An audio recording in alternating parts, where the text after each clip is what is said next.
Let's go to work, 'cause I'm tripping. Gotta work on myself, 'cause I'm falling apart. Please wake me up, 'cause I'm slipping. Can't fight this feeling off no more. But I'm not going to give up and fall. Rise above it all. Meet all my challenges and search for my strength. I defeat them all. I'm never ever gonna hide no more. I come to love myself again. Yeah. For all the things I didn't know, the pain, the hurt, I let it go.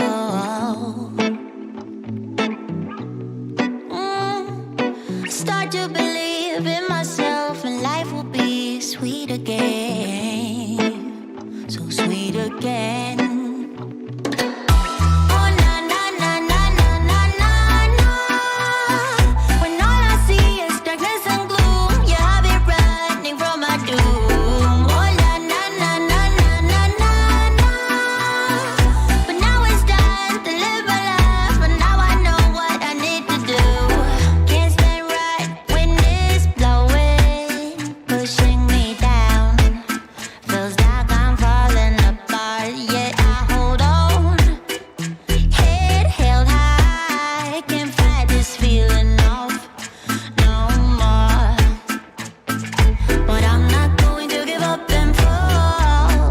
Above it all, meet all my challenges and search for my strength. I defeat them all. I never ever gonna hide no more. I come to love myself again. For all the things I didn't know, the pain, the hurt, I let it go. Let it go. And I start to believe in myself, and life will be sweet again.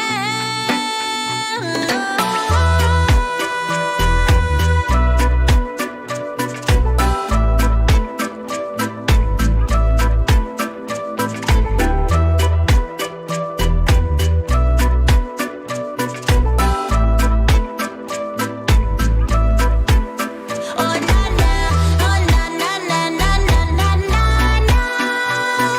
When all I see is darkness and gloom, yeah, I'll be running from my doom. Oh na na na na na na na na. But now it's time to live my life, but now I know what I need to do. Oh na na na na na na na. When all I see is darkness and gloom, yeah, I'll be running from my doom.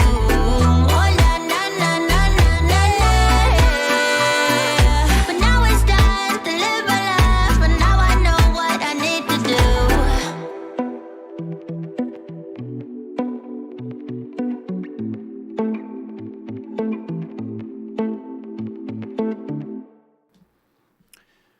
Right on. All right. Welcome to the show. Welcome to the show. This is Wolfman Jack. I'm standing in for James today because boy didn't groom himself. The boy cannot groom himself right now. He finds grooming to be a little bit difficult. I'm just kidding. Good morning, everybody. Good morning. We have sound. We have light. We have an assembly of the finest rockfinians that I've ever seen. Thank you for being there on ROKFIN, you beautiful people. I love ROKFIN too. They just added replying to the chat. They just added the ability. It now says replying. You can reply to. That is fabulous, fabulous. If you're not on ROKFIN, man, there's just all kinds of crazy stuff going on over there. You can reply now to chats. You can't do that on YouTube. You can't do that on ThemTube, as Jaren calls it, which I love that name. You can't do that on ThemTube. You can't do it. You can only do it on ROKFIN. Hello, YouTubers, too. Great to see you. Man, I love you guys, too. I'm just glad you're moored up, you know? Whatever system you have. But ROKFIN is on their way, and I love it. I'm assuming you guys can see me, too. Just making sure I'm not, like, really missing something super obvious. I think we're all good. Yeah. Hope you feel. Thanks for all the hoping. Thanks for all the hoping and the praying and the burning. Some of you even burned some candles. Man, I feel it. I can't believe how potent my witness is right now. Good friend Andrea, who we interact, but it's more like every moonish at best. And probably not even that, right, Andrea? It's like maybe 5 times a year we'll kind of reach out to each other. And yesterday I was outside. It was a beautiful day. Beautiful day. Oh, I was outside yesterday. I'm going to tell you about that. And all of a sudden I felt the presence of my friend Andrea. I felt it. And it was 3-ish.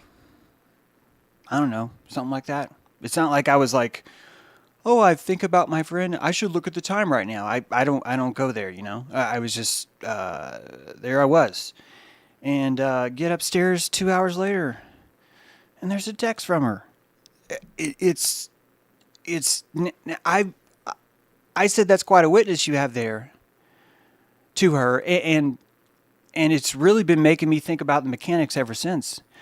I think that the clarity of her heart, because it doesn't have a lot of hyena talk with it, because there's not a lot of sort of fronting, so to speak.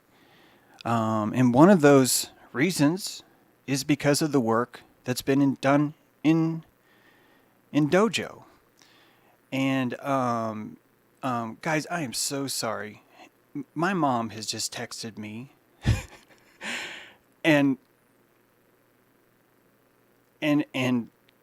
if I do not answer this now, yes, Mom, he can print wirelessly to the same printer you have now.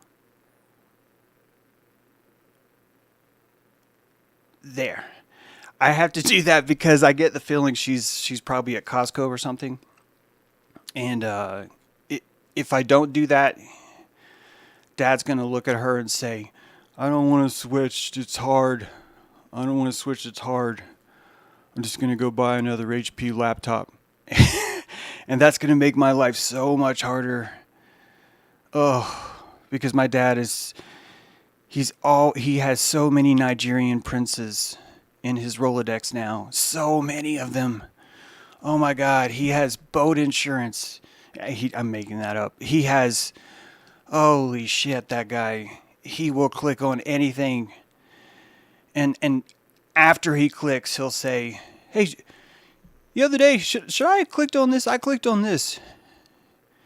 It's like, well, what does your computer look like? It's like, it's just like some Korean characters everywhere. Just like, says worm running, something like that. It's like a lot of heat coming from it. Video card keeps flashing pictures of fake Japanese moon landings. I'm sure it's fine. Yeah, I'm gonna go to Costco. So I pushed him into the Chromebook because he's like, I don't want to do an iPad. It's too hard. And I think that you could give him a Chromebook and he just wouldn't know. He would never know that it wasn't his old computer, just a newer version. I'm sticking to it. I believe that's the case. I'm choosing to not give my dad more information because he wireless printer not working. I'm assuming he can't plug into a printer. Sorry guys, I have a good show for you, I swear. If the Chromebook has a USB, he can. My mom doesn't believe that a Chromebook can print wirelessly. And guys, do you know how many calories it requires a person in the computer industry to try and convince my mom that, oh, it's rough. Can anyone in the audience tell me that their Chromebook can print wirelessly? Have I ever tried it? No, I don't have a Chromebook. Why the frick would I buy a Chromebook, right? I don't want a Chromebook. Well, there's nothing wrong with them, and it's probably the perfect idea. Isn't this the same thing with belief, guys? Isn't this the exact same thing with belief? We know people, and some of these people are like, you know what? I'm not even going to get into what a morning star is. Not even going to touch on it. I'm just gonna skip over that part. And I'm just gonna let him see this thing, right? My Chromebook prints wirelessly. Thank you, sir. Thank you.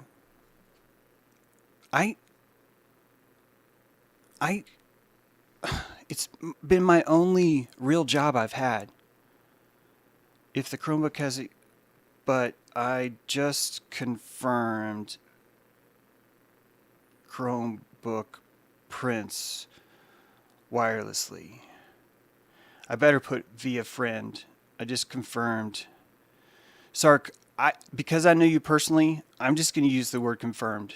Because if I use the word my friend with Mom, she's going to say, okay, well, James doesn't have good judgment. So it probably means it can't print wirelessly. This is what my mom has to do to hold her aperture with me, by the way.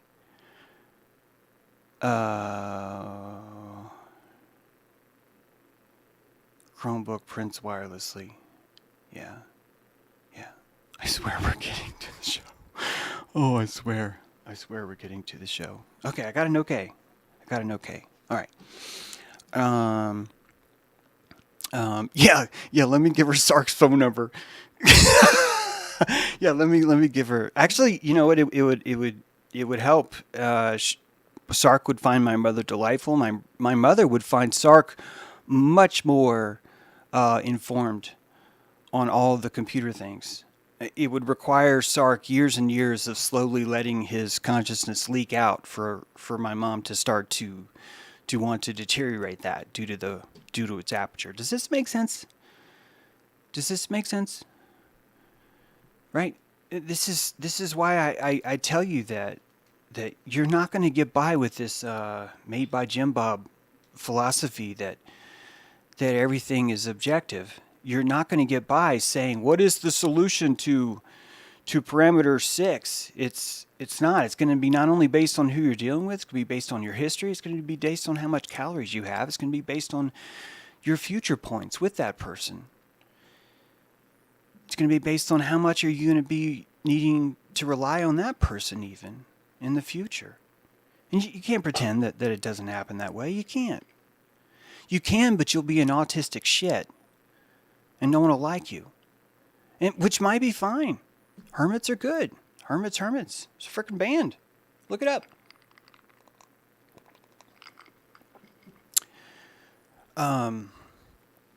Yeah, so I really got something for you today. And I'm going to put it here. This is a special shout out to Amanda for sending me this link. Let's go to slideshow. And let's go back up here. And let's go over here. I would have already done this. Here, this shouldn't be hard though. Notre Osiris.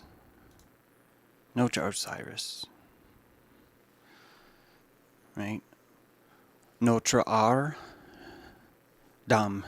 Lady. Our Lady. And now it's our man. That's what we're going to talk about today.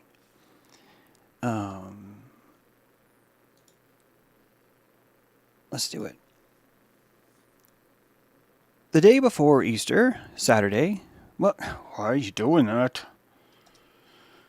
The day before Easter on Saturday. You guys see what's happening there? You don't, do you? Wait a minute, do you? Every time I go to the slideshow, it moves. Let's see.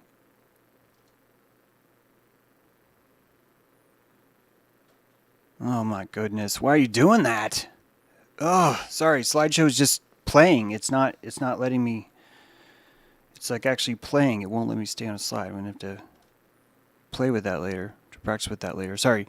I'm going to, God, I can't get it to stay on the page. Why do I have a slideshow if I can't control what it shows? Right now, you were looking at a screen. Forgive me, people. What a late start here.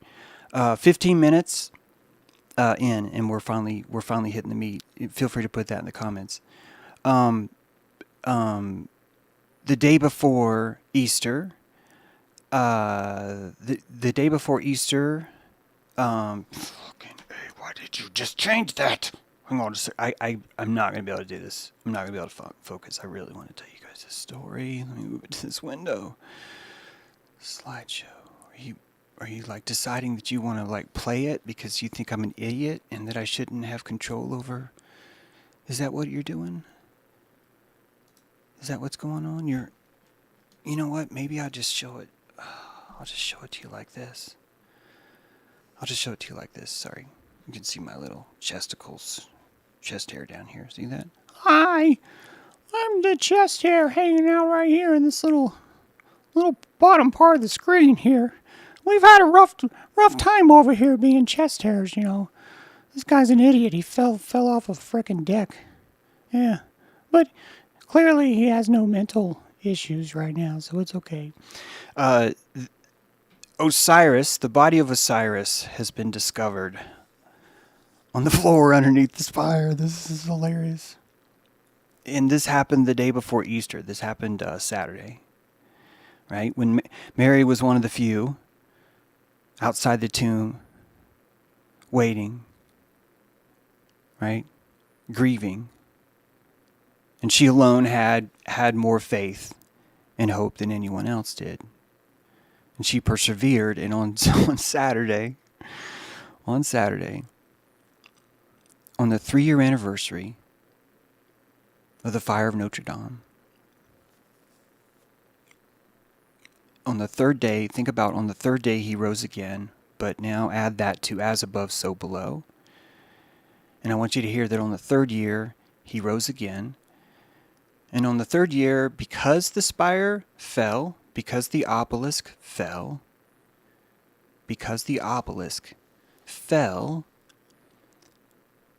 the preservation staff claims that they were reinforcing the floor so that they could rebuild the spire. And in their reinforcement of the floor, they discovered a lead coffin on Saturday. And I freaking love this. I love this. And here's a little picture of it.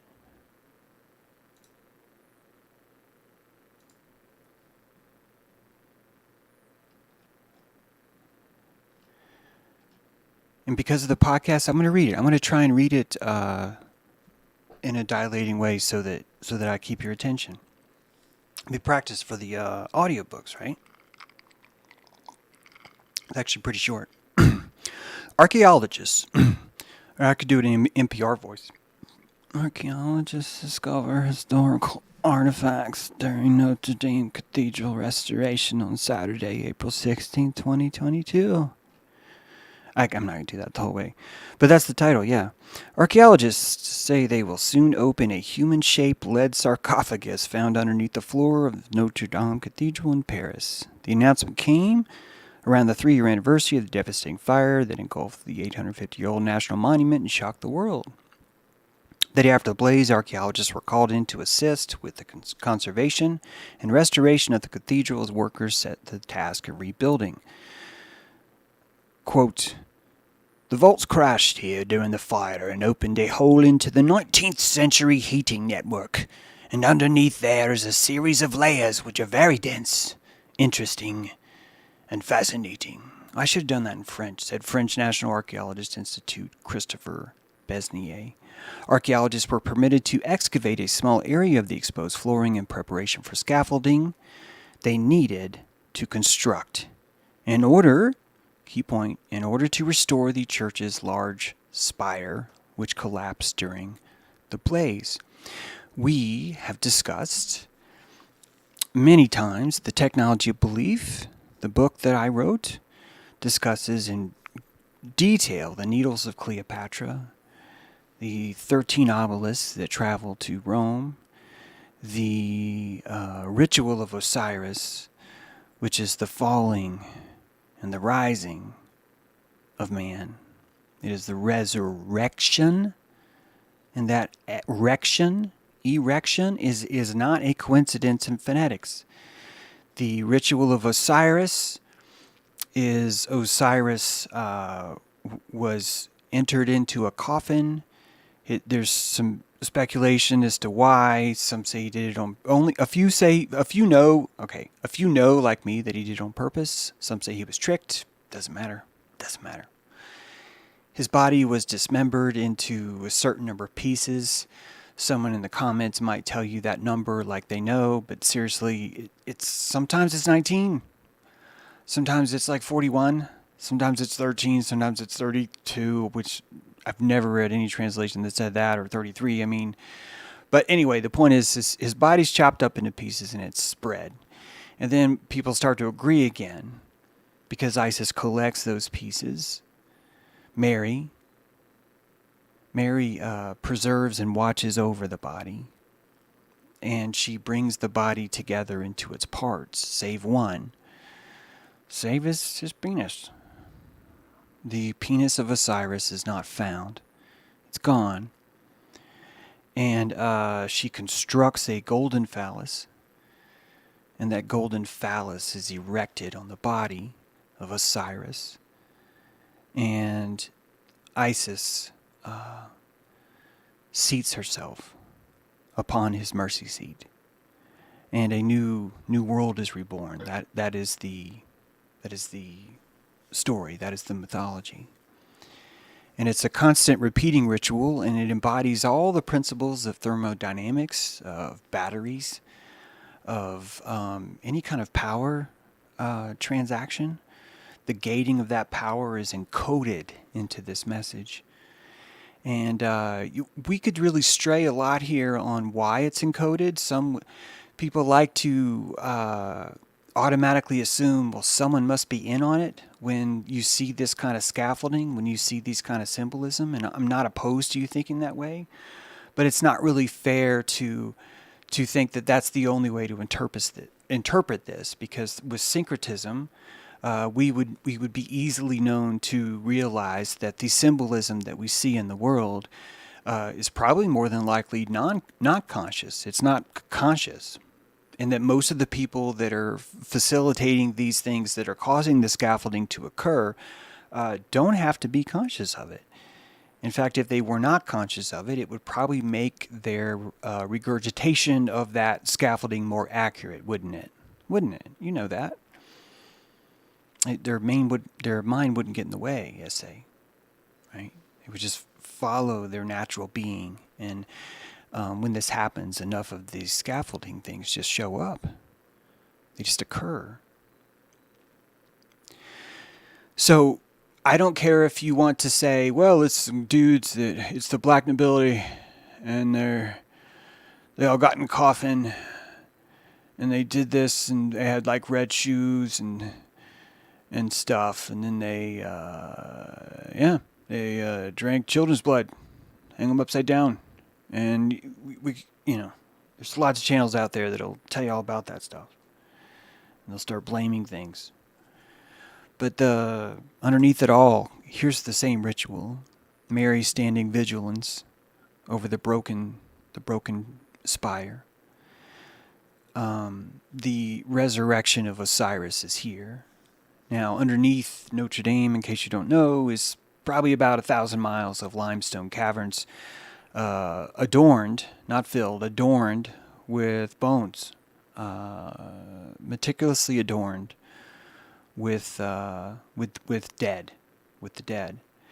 The veneration prana, the technology of those bones, speaking to itself, the actual limestone that was removed from those caverns was actually used to build Notre Dame itself.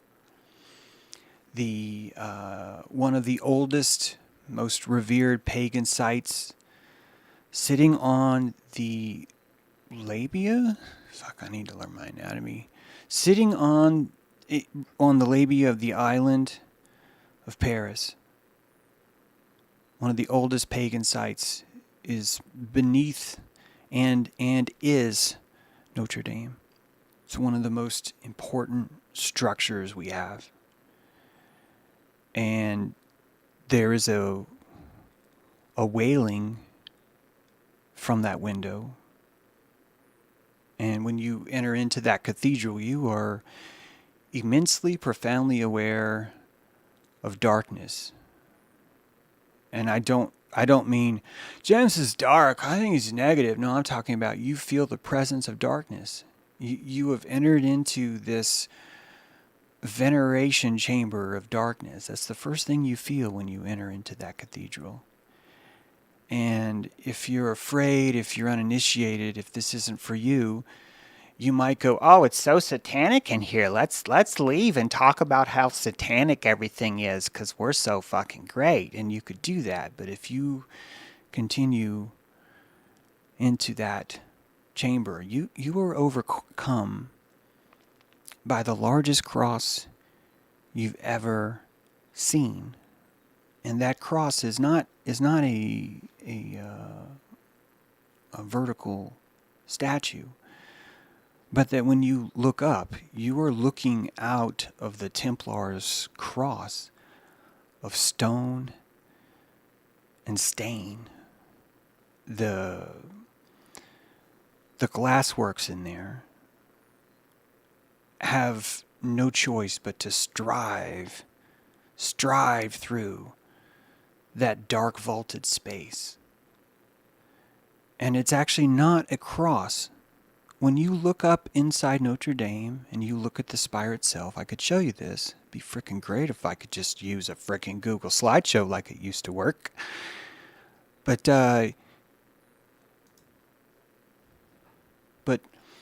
it's a plus sign, not a cross. Where's my mouse?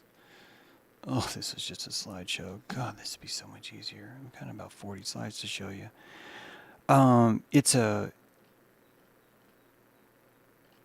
This is a plus. So right here at this angle, it might look like a cross, but it's actually equidistance long this way. And so really what you're seeing is the cross. You're seeing the astro-theological cross, right? And you enter into that cross through the two towers, right here. And there is no north door. We've talked about that. There is no north door. You enter Eden through the same way. There's only one way in. This is the tabernacle. This is the model of the tabernacle too. That's why this building is so important. Notre Dame is a syncretistic building. It's not a Catholic building. It's a syncretism cathedral. And the flying buttresses are ribs. These are ribs. The flying buttresses, these things that, stick out. Those are ribs of this cathedral. And that this cathedral, the only way you could herald the coming of light is by being inside the vaulted darkness of this place. And even those ribs provide you that opportunity to feel communion with that kind of darkness. It's creepy, right? James is so dark. God, he's so dark. So I know it sounds creepy. And that's exactly why this cathedral has so many different hermetical seating areas, depending on who you are, depending on what you're about, right? And the oldest pagan symbol is the cross. The cross of Christianity was a gift from paganism. And before the first theist ever came along, there was a pagan one day who suddenly said, I am a theist. And then all the pagans around him said, hey, that sounds cool, man. Good to see you. I like how organic your brew is. I like how these tomatoes you grow have this unique flavor. They're seasoned in this different belief you have called theism. And that's why this cathedral is so syncretistic. It has all of these traits built into it. And this is the tomb where they found Osiris.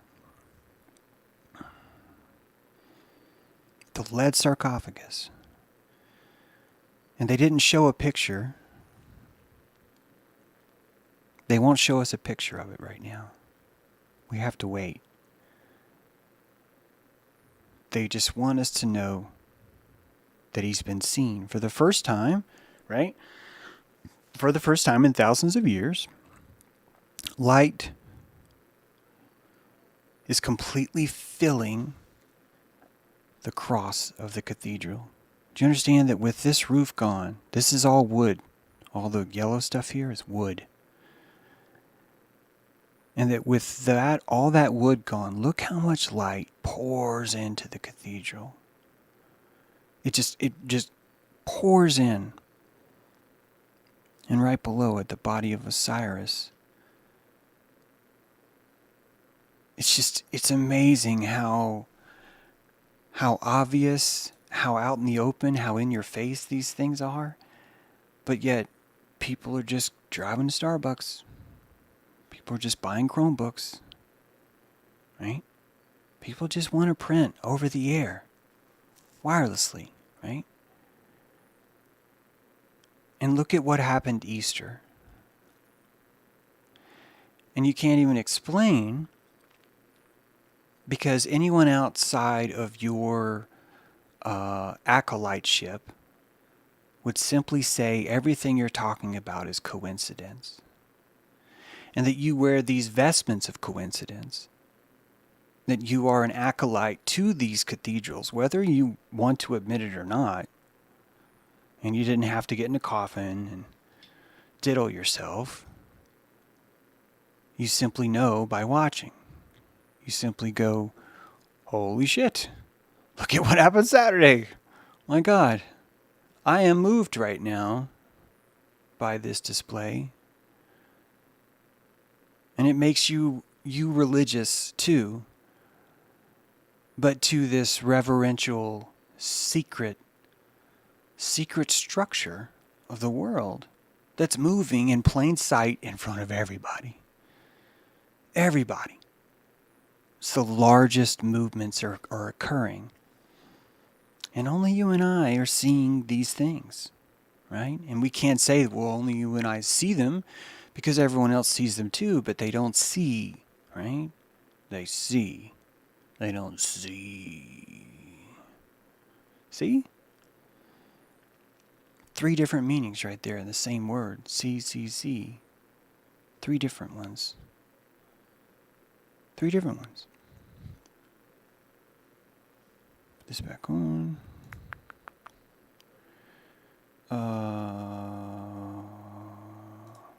So, guess what was on top of the spire? Do you guys know this? Guess what was on top of the spire? St. Thomas was not on top of the spire, but St. Thomas was one of the 16 copper statues that were on the spire, that were on the obelisk. And St. Thomas is one of the few, he wasn't actually the only statue, but I think he was the only male, like human statue to actually be looking directly up at the spire. The only one. And what was he looking at? A fricking rooster.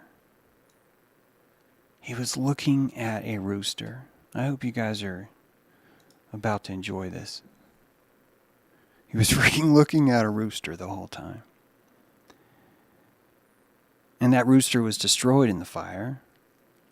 Like a phoenix. Right? And what does the rooster tell you? The rooster tells you about the golden dawn. The rooster tells you what's coming. Right? The rooster makes the sound to alert the entire farm that it's time for mooring. And the rooster knows he's going to die in the announcement. The rooster knows he's meant to burn. And that this entire building was made for him. It was made for him. And the darkness that's been nestled in this cathedral is finally finally bursting forth from a hymen. It's a limestone hymen. The hymen wall of this evergreen roof collapsed. And the spire, what did it do? It fell down inside. And it struck the floor of Osiris's tomb. And we are watching it. You and me. We're watching that happen right now. And that is so kick-ass, guys. It's so... If you've ever wondered, is it worth it? If you've ever wondered, is it worth it to go through all these frickin' discernment calories? I want you to know it's fucking worth it, and here's why. Here's why. And this would burn the eyebrows of anyone else that can't handle this stuff, right? Oh my God, you're talking about Lucifer, or oh my God, you're not respecting the Trinity, or whatever, right? You get to see this deep ritual, older than Catholicism, older than paganism, touching all the way back to Osiris, all the way back, man. It's so dope. And you really understand how these levels of consciousness interpret things the whole way. And some people are on Chromebook mode, and we love them too. Some people just want to come in and wirelessly print something out of Notre Dame, don't they? And that place gathers us all, so it's great. So what did they do before the spire, quote, quote, burned in the fire? What did they do? They severed the heads of every one of those saints on the cathedral. There were 16 sculptures, and these fuckers cut the heads off every one of them in broad daylight, and they wanted the media to see. Now, these statues were arranged like this, one on every four corners, one on each corner. This is that pagan cross we're talking about. And not only that, but they were actually built on a cherubim. And we're going to cover that in a sec. But at the very base, I would just want you to kind of get the pattern here, that at the very base, you have the animal, and then you have three different saints rising in veneration above them. And you see how all of these saints are looking down. Most of the saints are looking down, with the exception of St. Thomas, which is just beautiful if you know his work. It's just like, yeah, of course it'd be you, dude. Of course it'd be you badass.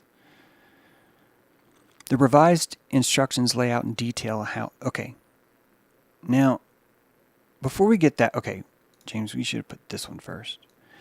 I want to remind you all that when these things were beheaded, not only was it during the daytime, but they broadcast the rapture right on TV for you to see. Right? And this is the rapture, right? You're seeing this. And notice the scaffolding.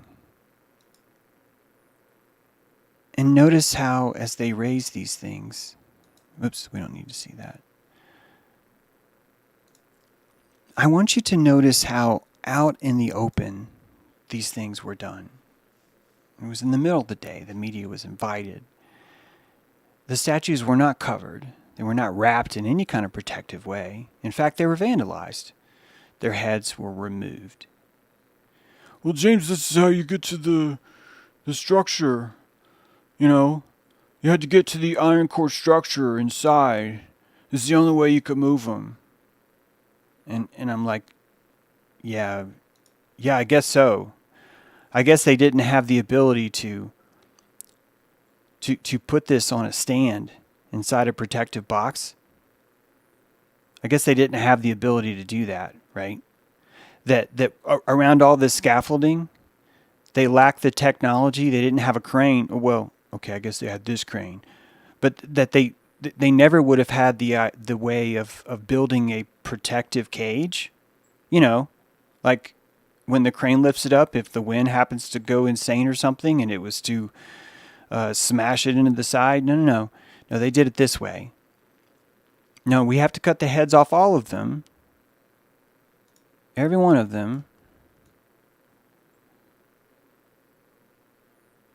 And once they've been removed, maybe it wasn't, I think it was every one of them. I don't know why I'm seeing these. Oh, that's because these, you can actually see the burn marks where the head is sitting back on there.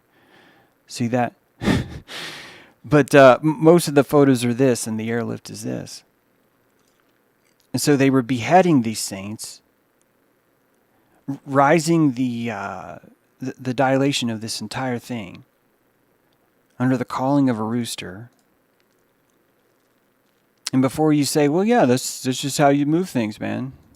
That in 2017, just a few years before, Vatican issues new rules on saint bones and other relics. The revised instructions lay out in detail how a body is to be unearthed, saying it must be covered with a decorous cloth while a relic is being taken or authenticated, and then reburied in clothes of similar style. They also make clear that the bishops involved must agree in writing to any transfer of remains and call for absolute secrecy when a body is unearthed and a relic taken for eventual veneration. And guys, it's not just body. The clothing of John Paul counts under these instructions. That it must be covered and that its transport must be a complete secrecy. Right? So you can't say that this is normal. That airlifting these guys is normal. In fact, you would call it sacrilegious unless you were doing something deeper. Unless you were performing a different kind of ritual. Because guys, you would just build a crate around this thing. Now you've got it in a crate. Not only that, you would lower it down, wouldn't you? You wouldn't pick it up and then move it outside. You would just lower it down in the cathedral. You know, where all the fricking scaffolding is. You know, the place there, the only place in the cathedral that you know is structurally safe. You would lower it down. So this is a beautiful, eye-opening ritual. And I'm calling it beautiful because no one's hiding this from you. This is exactly who we are on this grand scale. That we're doing things like this to each other. And, you know, have a way at all the reasons why. And whether it's magnanimous or benevolent or whatever. I'm not here to argue with you. I'm here to show you the ritual. Now, something else is pretty interesting about this. Here are those pictures of those statues.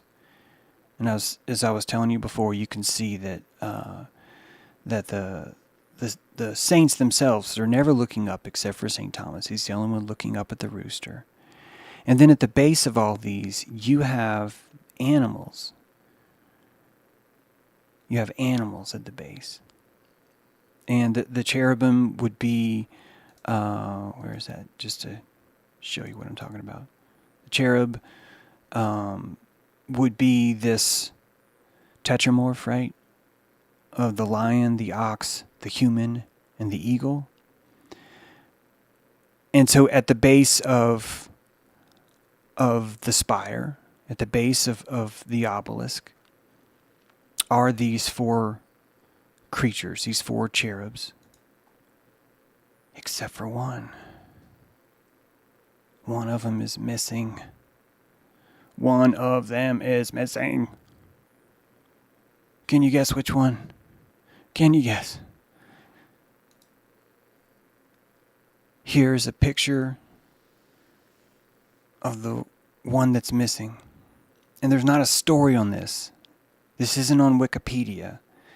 This is me trying to map out for you guys where the north of this cross was in relation to the other cross. And I was trying to show you. And I noticed that this statue is just gone. And it's the lion. The lion is missing. And no one's talking about that. There should be a story about the missing lion of Notre Dame. Right? There should be a story about that. Someone should, and I'm not saying I won't write this. This is me. This is breaking news, baby. But, I wish I could just hit slideshow. I'm going to do this and it's just going to go away, I bet. But, that guy's gone. If you can't tell because of the shadow, look at the shadow on the ceiling and you'll see the other guys. But that one at the bottom is gone. It's not there. And that's cool. What does it mean, James? I don't know. Man, I'm not here to do your homework. Or I'm not here to give you homework, right? I don't know. I don't think that I hope that you don't find me fascinating because I'm giving you things that you didn't know that you know now. I hope you find me fascinating because we are dilating each other by noticing these things. And that this entire thing is a massive cathedral. Now that body, that lead coffin, is in Toulouse. And Amel, if you're out there, I just thought that was really interesting. That this venerated cathedral of our mother, of our maiden, of our dame,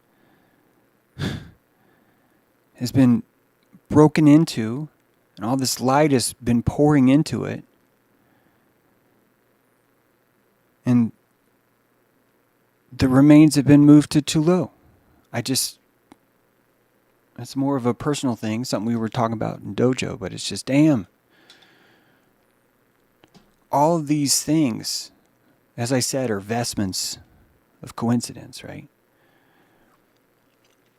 And that you're in the clergy, and if you're not an acolyte, you're not going to know. You don't know what you do before you come out behind the curtain with that candle snuffer, to go light the candles during the ceremony. No one knows what you're doing back there.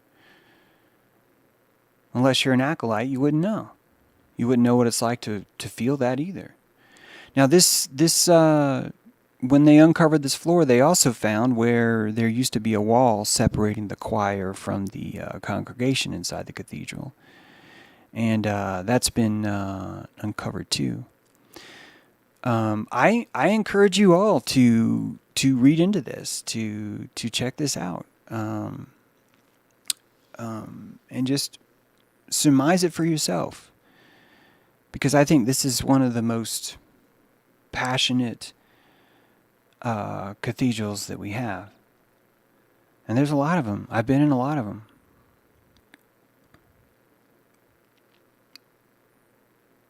It's a very magical place. And you know what? They're promising to have the new spire up at the Olympics, at the next Olympics.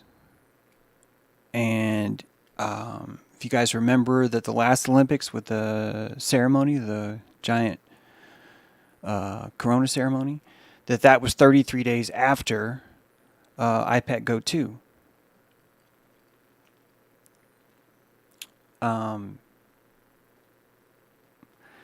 The Lion returns, the coming of Christ, the coming of the Lion. Project Bluebeam, do you understand? Can you see what I mean? Project Bluebeam has to be an all-encompassing syncretism of what you and I are calling misinformation. We can call it, I don't mind us calling it misinformation, but I'd like for you to imagine that if you went to a sound healer and your sound healer said, "Hey, you seem hurt. You notice that your hip is out of tune. I'm going to play a different tone, and your hip's going to be like, that doesn't sound in tune to me at all." And that slowly that will bring it in. You're looking at a Project Bluebeam will have to be attached to syncretism in some way. What if this is one of the 7 seals? Notre Dame. What if all of these seals are simply rituals that are meant to dilate people, whether they're consciously aware of it or not? The fact is that the symbolism of this is still moving through you. It's still pinging you. And as that sound is resonating, and your hip is saying, I don't like that sound. I don't like that sound. This sounds not so bad. You know, it's not actually not. You're. I thought you were sharp, but you're not. Now you're perfect. And that would be the art of regulation, right? Yeah, I looked for Hunchback of Notre Dame symbolism. I just didn't. Nothing really stuck out at me. I think you could find it if you wanted to. So I'm not trying to say there's not any. I'm just trying to say it wasn't enough to resonate anything with me. You know, I'll tell you something. It's just profound that here they had this opportunity. You see how this guy is putting a metal cage. Oh, wait a minute. Can you guys see that? No, probably can't. I probably don't have it on. Sorry. You see how...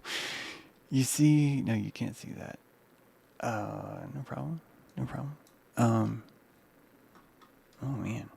I'm really screwed. I got it all cantankerous. All cantankerous. I am healing nicely, by the way.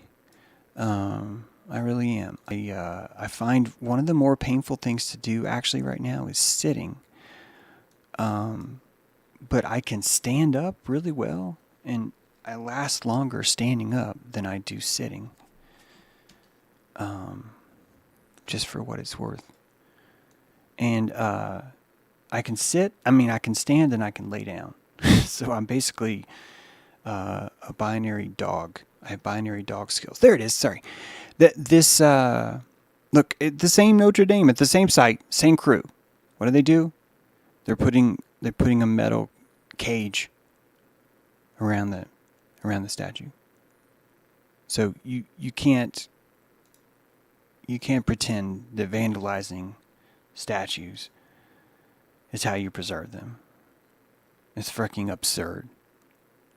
It's the most absurd thing I've ever heard. That's like worse than some of those horror stories you hear about Egypt, right? Where they're like, or that lady that's like, I thought the painting was dirty, so I gave him some rose on his cheeks. Doesn't it look wonderful, right? It's insane to believe that stuff, and you'd have to if you were not an acolyte already, if you were not a member of the choir already, right? If you weren't seeing these things, it's absolutely absurd. And you see how expensive it is to even remain out there pretending to believe that bullshit. So yeah, I don't know why the lion's missing. I don't know who has the lion. It'd be really cool to know. Is there gonna be something come up where it's gonna be the lion's statue was found? I don't know. Was it just simply stolen? Right? Did it fall and break and I just can't find the story? Right? I don't know. But there doesn't have to be a baby eater 6 stories underground on Epstein Island to plan this. It doesn't. The same person that planning that could be a sound healer. You cannot go around looking at how we're treating each other right now and imply that we are automatically the good guys. You cannot do that. You know that. You know that too. Right? So I think my closest guess is the newborn king, and that ties into the Bluebeam. Do you understand? Bluebeam. That the Nimrod, the hologram that's presented, will never work if it's, hey, this is for all the Methodists out there. Here's your super lie here. Oh, look, it only works on Methodists. It's not going to be there. You're going to be looking at some sort of like a figure, Gabrielish type figure, in whatever costume you want. And, you know, and everyone's going to be like, oh, it's this, or it's this, or it's this. And it's really the cherub. It's going to be something, a winged lion man, an Aslan, a bipedal Aslan with wings. And that figure is going to be interpreted as an alien life form by blue space chicken people over here. And it's going to be determined as a religious figure over here. And some of us are going to interpret it as, well, that's alien, that's hologram tech. And you're dropping a lot of barium and aluminum in the atmosphere, and you're creating this curtain, and that curtain's able to be reflected in such a way. But the only reason why you can make the hologram show up is you first have to hit the air that has that barium and aluminum in it to where all the particles align. And once they flip and align like solar panels, you can now broadcast on them. And you're actually broadcasting on them by using some sort of harp ray that's heating up the barium and aluminum to where it physically vibrates in a certain rate that emits what you and I perceive as color. I just made all that up. It probably works that way. If you look at false target technology in the Air Force, even underwater, you know that it's an old trick that you can bequeath some sort of screen and then make that screen look to be something. And so what you're going to see emerge from this Project Bluebeam will be something that will be believable to all, which means you can already start to imagine what that's going to look like. Is it a little gray? Is it something more righteous? Right? And all of these things are being tried out. The Hive is saying, hey, do you like little gray guys? Look, and he's got big kitten eyes. He doesn't have any pubic hair. He ain't got no genitals, so he's not going to rape you. Yeah, you like little grays. And people are like, I would love to worship little gray things. Just tell me he's like 1,000,000 years older than me, and he's like really wise, and I'm so stupid. Oh, and he needs me to get on my knees so he can tell me what to do. That's a Messiah, that's a Mashiach for many. But you get to think about what would be the symbol that would bring them all. The Cathedral of Notre Dame brings them all. It doesn't matter what religion you are. It doesn't matter. So this figure, this lion, will come through Regulus. And when it comes through Regulus, I bet you that NASA astrobiologist Lynn Rothschild, I'm not making that up, there's an actual person that writes that in space magazines. She will write about some sort of occultation or some sort of interesting phenomenon that passes through Regulus, that passes through that gate. If you watched our Astrology of Jesus week, we showed you how the three kings, how the kings wobble below or into Regulus. They either go underneath the king or they rise right into the chest of the king. They go underneath the king and they rise in the chest of the king. And I showed you that on on a certain date, right around 0 AD, BC, what we call that there was a fascinating phenomenon where 3 of the planets, luminaries, sorry, Hooper, oh my God. Oh, he's going to freaking downvote this video so hard right now because I just said planet. But 3 luminaries will be entering into Regulus through the chest. And that's to me, that's what the wise men were telling, were foretelling in the stars. Some people say, well, it's because Orion tips up and then tips down, but that happens every year. So it wouldn't make sense that would be like the one thing that they did. If you guys didn't see that show, you should totally check it out. the Astrology of Jesus, because I think there's some good new stuff in there people haven't heard. But yeah.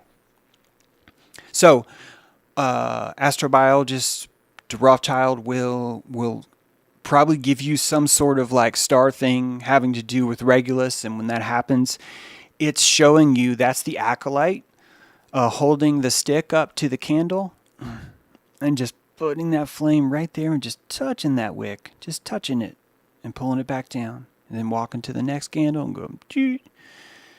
She's using the stars to signal the clergy. And if you've already freaked out because I don't like how dark it is in here, so I want to stay outside because I don't like how dark it is in here.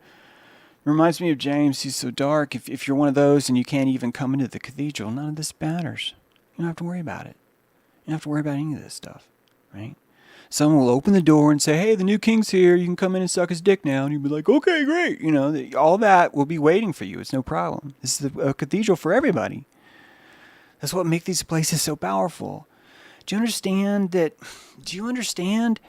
the capital is a cathedral now? Do you understand? Do you understand that the UN is a cathedral? Do you get it? That these are Hajjs of belief, my friends. They're not politics. That's just what stuffy atheists tell themselves to feel better about the fact that they're being diddled by clergy after the sermon today. That's how we justify believing in something when we don't want to accept our own power of belief. These things are important. And I'm delighted that they're going to restore Our Lady.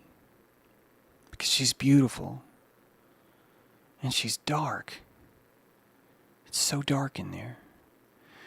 The purples and the blues of those windows penetrate that darkness. It's one of the first shades you see when you're in there. It's like you're living in the giant bruise. And this entire time, something's been gestating in her belly. And it's inside a lead sarcophagus. And they're going to open it whether you want them to open it or not. Whatever's inside will rise again. And these rituals, even if you disagree with who you think is behind them, you will never change the fact that your mom wants to go there and print things wirelessly. That this has everyone's attention. And it should. Because our problem has never been attention. Our problem has been denying that attention is power. Yes, she gave birth to Osiris in her womb. And that is the grand mystery, isn't it? What did the corona do? It burned through her hymen. It burned through it. It broke her virginity. It released her Parthenia. That inside that dark mystery, for thousands of years, little boys and girls would sing. They would sing praises to Ave Maria. They would sing praises of Magnificat. They would fill that chamber with prana or Parthenia. Look it up. That's Greek for holiness.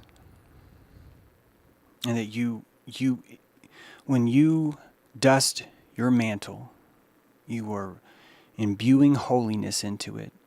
And when you walk past your mantle, if it's been dusted, you feel good. And if it's dusty, you feel bad. Even if it's a little bit, you still feel it. You still feel it. And that if you magnify that times 1,000,000, that's what Notre Dame is. It's your and I's mantle. And that Parthenia put inside of there, stored up this whole time. And you and I, while we were alive, got to witness it burst. And that was a sacrifice. And that I think one of the most irreverent things we could do was to not pay attention, was to ignore that and say, I don't know about that. I don't know about that. So embrace what you can and ignore what you don't have to or don't want to. The rooster burst. I want to remind you that Gloria Vanderbilt raised her children under a dying rooster, under the symbol of a dying rooster, that there is I was afraid. I did not have this ready for today, and this is hurting my back a little bit too much to do this. But let's see if I can find it here for a sec. That underneath her own children was this. Here it is, the Vanderbilt altars. This is old school James True, back when I was like, they're all coming to get us. Not that I'm not convinced they aren't, but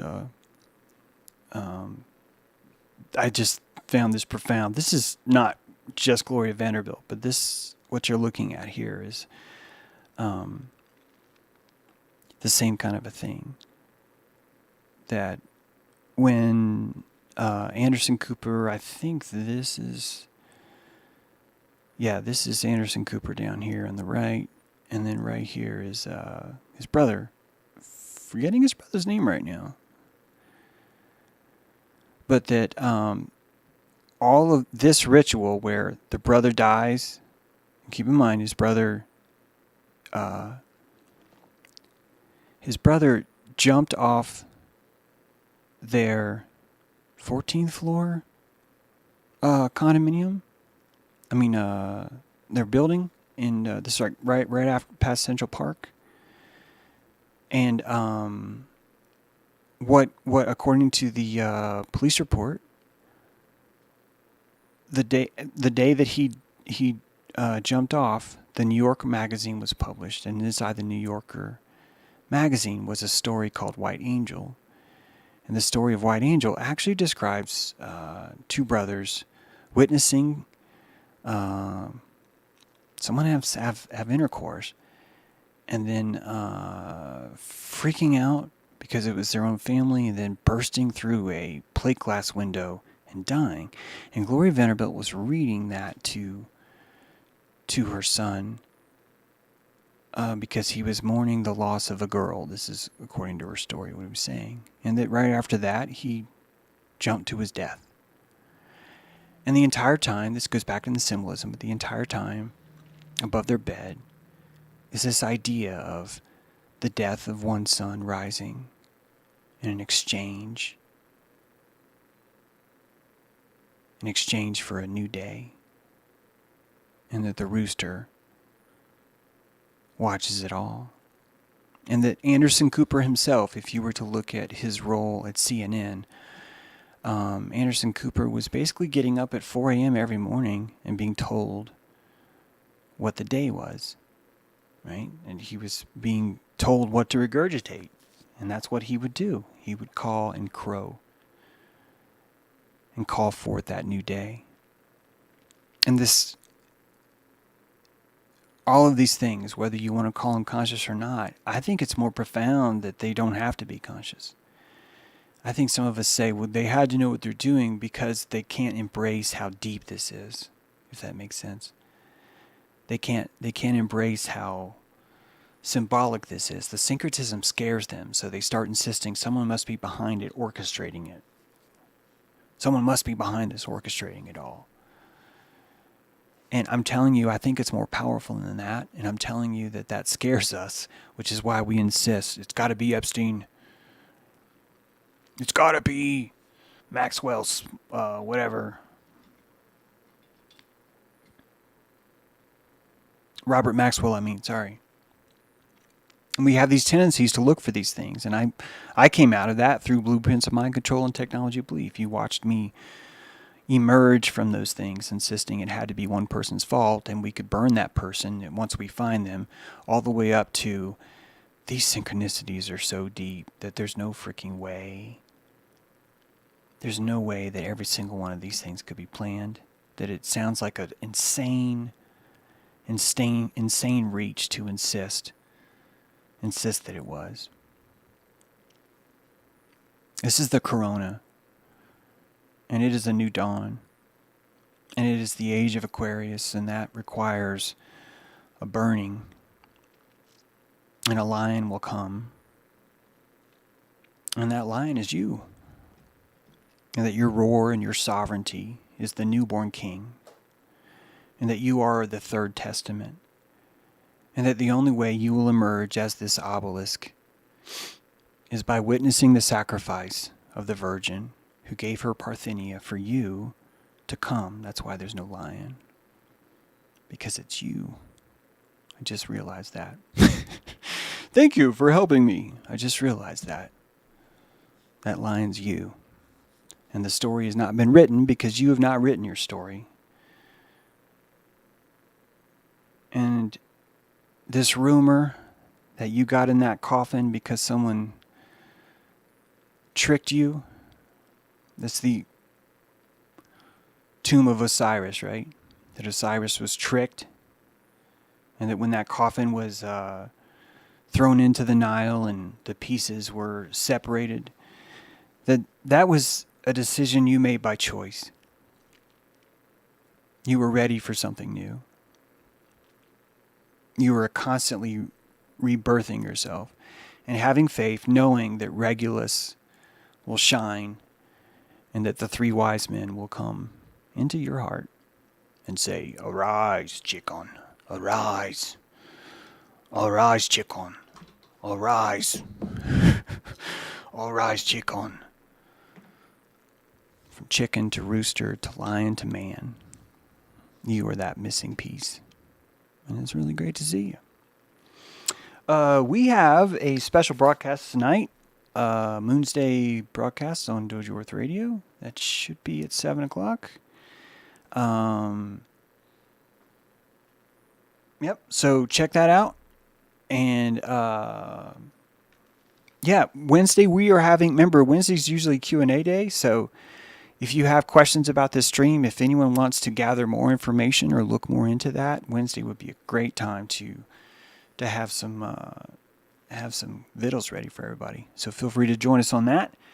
And we're going to sign off now. Yep, thank you. Mared Moth has put the Dojo Earth YouTube channel there.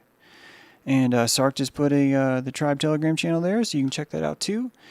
And I want to thank you guys for joining me. And I'm really getting better. I can talk more about that later. I really just want Notre Osiris to really, I want us all to feel that. I actually was worried that maybe my injuries weren't giving it enough credit. I think this is a big deal. And I hope that you found that dilating. Till next time.